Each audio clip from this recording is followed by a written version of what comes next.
everyone. Miss Susan here from Casey Casa again. I'm so glad you're joining us for another day of our Confident Kids Camp. Today we're going to be talking all about consent. So before we continue, does anyone have any guesses what consent means? Yeah, so some of you may have heard about the word consent before, and some of you may not have heard of it before, and that's okay. So consent is kind of like a fancy way to ask for permission or agreeing to do something. So we use consent every single day, and we probably don't even realize it. So if anyone has ever asked us, hey, can I borrow your pencil? Can I sit next to you? Can I give you a hug? Things like that. And you say, yeah, no problem. Here's a pencil, or yes, you can sit next to me. We're giving consent, right? So somebody asked us for permission, and then we agreed to it by saying yes. So we ask for consent all the time, and we probably don't even realize it. So we're going to be talking all about that today, and when we need to be asking for consent and how we can respond to it. So just like before, we're going to start with a story, and then we're going to end with me showing you what activity you're going to do today. So today's story is called Let's Talk About Body Boundaries, Consent, and Respect. And this is by Janine Sanders. So let's jump right into it. Your body belongs to you, and you are the boss of it. You are very special, and there is no one exactly like you. Everyone in the world has a body boundary. Your body boundary is the invisible space around your body. This space may be invisible, but that doesn't mean it's not there. No one should come inside of your body boundary without you saying it's okay. And sometimes we might call this our body bubble, our personal space. We might use different words, but it all means the same thing. And if you want to find your body bubble or your body boundary, you can take your hand and you can kind of outline your body so you know where it is. Okay, so look at this little boy. He is trying to hug his little sister. Does she look very happy about it? Do you think she wants to be hugged? How can we tell? So he's reaching in for a hug, and the look on her face doesn't look very happy, right? She looks a little uncomfortable, and she's not reaching back for him. So when we're asking people something, it's definitely important that we look at how they look and how they respond. So here is what the boy should have done. He should have said, "Can I have a hug, please?"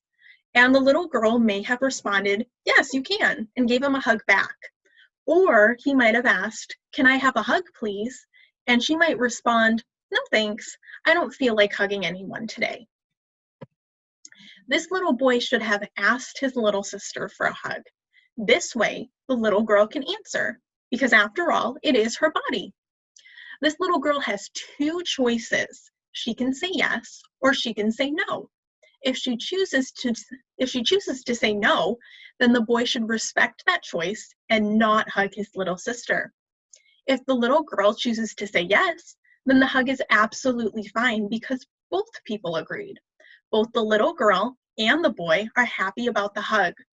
So remember, consent means to agree to or ask permission. And when we're talking about consent, there's two answers. It's either yes or it's no. Okay, so in this case, she has an option. She can either say yes and she can either say no.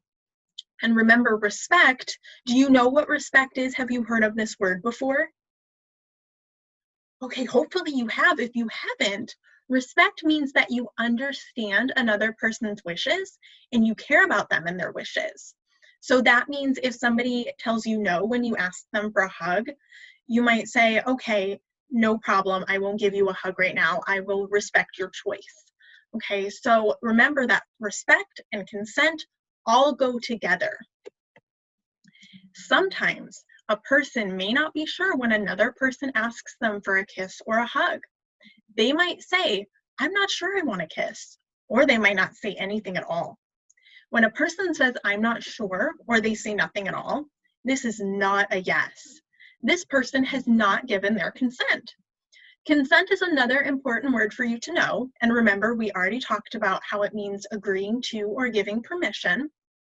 Consent means you have said yes to something and that you have happily agreed to a hug or a kiss. So again, remember, we need that yes for there to be consent. And if that person says something like, I don't know, maybe, I guess, or if they're completely silent, that is not consent because they have not said yes. So that means that if they ask, or if we ask them for a hug and they do any of those things, we should not hug them because they have not said yes. And if they do say yes, if we ask them for a hug and they're like, yes, go ahead, give me a hug, then we know that it's okay because they seem very happy about it and excited and they said yes. So that is how we know the difference. And it's really important that we use consent anytime we want to touch somebody or anytime we might be affecting their boundaries. So if we want to borrow a pencil from someone, we need to make sure that that's okay. If we want to hug somebody, we need to make sure that's okay. Or if we want to pet somebody's animal, like their cat or their dog, we need to make sure that's okay first. So all of those situations are times when we need to ask for permission or consent. Sometimes kids say yes to hugs and kisses when they really don't want a hug or a kiss. This might be because an older child, a teenager, or an adult has asked them. And it's always important to say exactly what you want. So remember, it's your body and what you say goes. You can say no to kisses and hugs if you want to, and you can say no to an older child, teenager, or adult.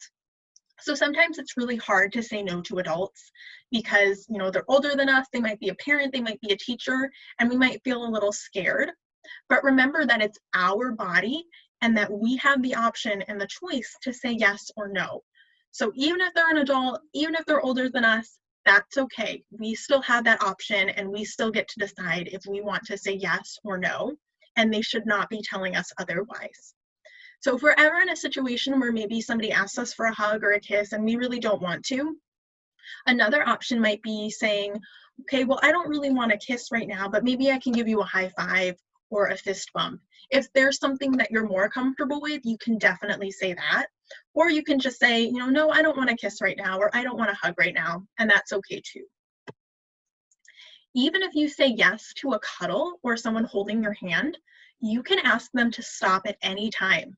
Just because you say yes doesn't mean they can hold your hand as long as they want to. If at any time you don't want a person to hold your hand or cuddle you, that person must respect your choice and stop when you ask them to. So that goes for everything. So maybe somebody had asked you to come over to their house and you say yes and you're playing at their house. And then maybe suddenly you want to go home or you feel like it's time for you to go home. That's okay. If somebody gives you a hug and at first you wanted to hug them and maybe the hug has lasted too long and you want to stop, that's okay too. You're allowed to. Just like this girl in the picture, she's holding hands with this other girl. And then she says, you know what, I don't want to hold hands right now. And the older girl says, okay, that's fine. So she spoke up and she said that she didn't want to anymore. And that older girl respected her choices. Every person is different. Some people like hugs and kisses and holding hands, and some do not. Some people like a hug one day, but not the next. Just because a friend at school said it was okay for you to hold their hand on a Monday does not mean that you can hold their hand the next day and the next day and the day after that. You still need to ask each time if it's okay, and you need to ask for their consent. Right? So it's really important too that we understand sometimes we ask people for consent and they might say no. And that answer might not be the answer that we wanted. We might be really disappointed or sad that we can't give them a hug or pet their animal or go over to somebody's house. We might be very disappointed, and that's okay. We're allowed to be disappointed, but we still need to make sure that we're respecting their choice. Because remember, we know that it's not fun when somebody disrespects our boundaries, so we don't want to disrespect somebody else's too. So even if we're really disappointed, we still need to respect their answer. Okay, so what should we do if somebody isn't listening to us, if they are not respecting our boundaries? What should we do? What do you think? Yeah, we should tell an adult. Okay, so if anything ever happens where maybe we've told somebody our boundaries and they aren't listening and they continue to do something that makes us upset or uncomfortable, we can tell an adult. So we can create what we call a safety network. So this means that there is a group of adults that you can talk to, that you feel safe and you feel comfortable. And this could be around maybe 3 to 5 adults in your life that you feel that you can trust and that you can talk to about anything. All right, so this little boy's safety network, as an example, has his mom, his grandpa, and then he also has a teacher and his neighbor. So it's really important that when you're creating your safety network, and you can pause the video and do this right now, or after you're finished watching, you can create your own safety network. But it's really important to have at least one person who isn't in your family. So again, it might be a teacher or a neighbor, or maybe your best friend's parents, but at least one person who isn't in your family. And I also want to make sure that you know that you are not a tattletale if you tell an adult in your safety network when a person doesn't respect your body boundaries or listen to your wishes. Remember, that person did not show you respect and they did not listen to you. So you're not a tattletale if you go and tell somebody in your safety network. All right, that is completely fine and okay. All right, so that is the end of the book. I hope that you enjoyed it. I hope that you learned a little bit more about consent.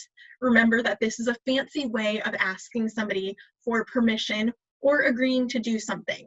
Remember that there are two answers. There's either yes or there's no. And if somebody responds no, that it's really important that we're listening to that and we're respecting them, even if we don't like that answer. All right, I know that's really hard sometimes. I also know, like I said before, that it's kind of tricky to stand up to an adult. But remember that consent is our choice, and we have the power to say yes or no to somebody. All right, so I hope that you enjoyed this book, and now I want to show you what activity you are going to do today.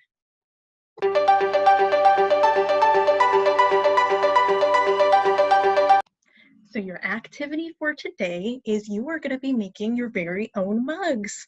So what you're going to do is you can take this mug apart, top comes out just like that, and then you have this piece of paper here, and you have a couple different options. You can use your crayons to draw pictures of situations where you might ask somebody for consent. So you can draw a picture of somebody asking maybe to pet a dog, to ask for a hug, to do something like that. Or you can also use words and maybe phrases of how you would ask somebody for consent. And then when you're all done, you're going to put it back in your cup, put the top back on, and then you are going to make some cocoa.